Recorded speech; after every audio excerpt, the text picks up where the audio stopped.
অনেক আলোচনা হচ্ছে আপনার এবং সাকিবের ফেসবুক পোস্টের পর থেকে যে সাকিবের ব্যক্তিগত একটা মানে বার্তা সেটা আপনি জনসমক্ষে এনেছেন। সেই জায়গাটা থেকে আপনি মনে করেন কিনা যে এটা আসলে প্রয়োজনীয়তা ছিল, মানে সেটাকে আপনি অন্য কোনোভাবে জনসমক্ষে আনতে পারতেন কিনা?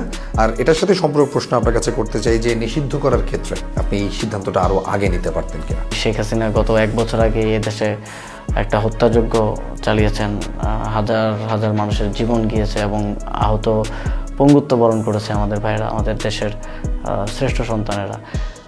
তাকে একদম পাবলিকলি এন্ডোর্স করাটা এবং যার বিচার চলছে আন্তর্জাতিক অপরাধ ট্রাইব্যুনালে, এটা আমি মনে করি এই গণহত্যাকে সমর্থন দেয়া।